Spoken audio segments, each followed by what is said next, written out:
Allez, aujourd'hui, on regarde une position sur le NIR. À l'heure actuelle, comment j'ai réussi à rentrer là dans la position qui est en cours. Donc voilà, on va l'expliquer. Juste, on revient sur du 1 heure. Sur du 1 heure, on a une structure plutôt haussière. Donc hop, je vais juste enlever le surplus d'informations que vous avez là.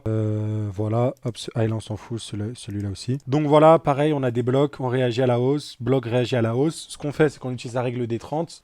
Vu que c'est des blocs 1 heure que j'identifie, hop, bah, 1 heure, je le divise par 30. Ok, globalement. Sauf que vous avez compris, 1 divisé par 30, ça fait 0, quelque chose. Donc 1 heure, c'est aussi 60 minutes. Et là, je le divise par 30, ça me donne 2. Donc je dois aller sur la time frame 2 minutes pour observer une accumulation. Donc ce que je vais faire, bah, c'est aller en 2 minutes. Et voilà, c'est exactement ce que j'ai dans le bloc. J'ai la création d'un support. Je vous le rappelle, l'accumulation, ça ressemble à ça. Donc on peut toucher une fois, deux fois, voire même plus que deux fois. Hein. Là, j'ai fait deux fois pour aller plus vite. C'est qu'on a une cassure du support ici, hop, et ensuite une cassure du dernier high. Donc c'est exactement ce qu'on voit là. Si je vous le montre, on a un support qui se crée, une prise de liquidité et une cassure de ce high là. Donc ça signifie du coup une reprise haussière. Donc voilà, malheureusement, j'ai pas pu rentrer là. Je suis rentré ici sur continuation haussière et j'ai mis mon stop loss là, bah, très simple, parce que c'est un lot protégé à l'origine de l'impulsion et qui correspond du coup au pullback. Si on casse ce lot là, most likely, on cassera l'accumulation qui a été faite sur le NIR. Donc voilà quoi. Donc c'est pour ça que ça me permet d'ajuster mon stop loss. En rouge, j'ai mis les zones de résistance. Donc on a déjà réagi une première fois dessus. Techniquement, j'ai mis celle-là, mais je devrais mettre tout ça en vrai. Mais du coup, vous avez compris, à peu près, c'est pour vous schématiser, on aura un genre de retracement, pour ensuite push, retourner dans cette zone-là, un genre de retracement, push. Donc c'est à peu près à quoi ça devrait ressembler. Ce sera pas exact, mais je suis presque sûr que dans ces zones-là, il y aura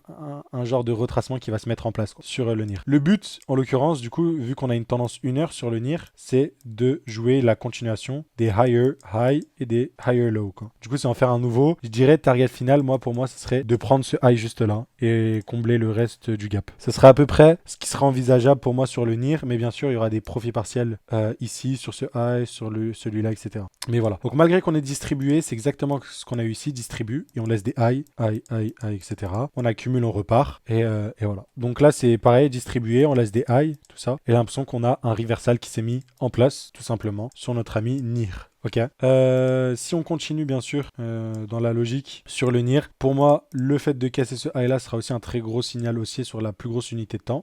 Et globalement je dirais que on peut au moins revenir challenger ce bloc ici, déjà dans un premier temps. Donc voilà. Malgré que là on pourrait avoir un retracement après le COS ou proche du COS, donc ce que je vous indique là. Le retracement peut s'arrêter là, il peut récupérer ici, mais dès qu'il casse ce niveau là, c'est invalidé complètement au niveau de la position. Ce qu'on va faire, c'est qu'on va laisser tourner, on va revenir dans quelques temps pour voir comment on peut gérer activement la position.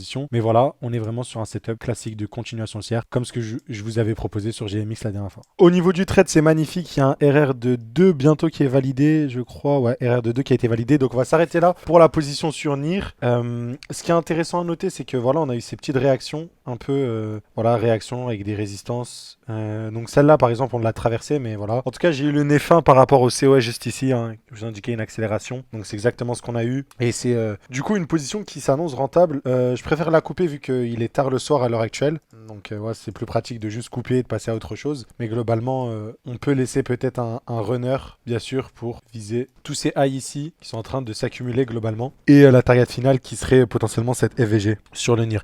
Ce qui est cool aussi avec ces positions, je le rappelle, c'est que c'est une accumulation qu'on repère en 2 minutes. C'est-à-dire que quand tu prends une position et que tu t'exécutes sur du 2 minutes, et ben le marché, tu vois, t'attends 1-2 heures, t'as la réponse. T'as la réponse si ton biais était bon, ton analyse était bonne, etc. Tu vois.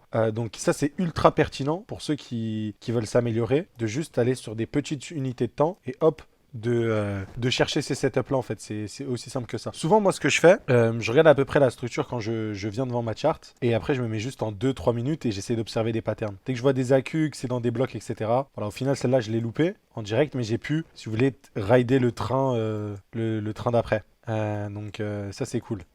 Donc voilà. J'ai fait aussi des positions comme ceci sur GMX, donc des positions très court terme. Il y a une vidéo dessus, vous pouvez aller la voir, à même titre que NIR. Donc voilà. N'oubliez pas, si jamais vous voulez apprendre à faire la même chose, ok, la stratégie de A à Z, et ceci pendant 12 mois, vous avez l'accompagnement dans la description. C'est ultra abordable, ok, et c'est 12 mois au sein du Discord. Vous avez 200 pages avec un e-book de 200 pages pour avoir la stratégie clé en main. Ensuite, vous avez une évaluation pour pratiquer, pour voir si vous avez les bases. Ensuite, vous avez accès du coup à tous les lives interactifs Zoom qu'on va faire par la suite, même les rediffusion, il y en a plus de 50 heures. Vous avez le chat général pour discuter avec les autres, etc. etc. Donc c'est vraiment, je vous invite vraiment à tous ceux qui sont sérieux sur le fait d'apprendre l'analyse technique, de nous rejoindre. Et c'est surtout la meilleure période, vous avez du temps libre, c'est l'été, il y a moins de personnes. On a à peu près 13 profils par mois. À l'heure actuelle, on n'a pas rempli les 13 profils pour le mois de mai. Donc, et je pense que pour le mois de juin, ce sera pareil pour le mois de juillet, pour le mois d'août. Donc voilà, c'est aussi important pour vous parce que c'est-à-dire que nous, il y a moins de personnes qui nous posent des questions. Donc on est plus, entre guillemets, disponible pour vous-même si on a une plus petite charge de travail. Donc voilà, voilà. Et si jamais ce type de vidéo d'analyse en direct vous plaise, vous pouvez vous abonner, vous pouvez mettre un petit pouce bleu et je vous dis à très très vite. Ciao, ciao.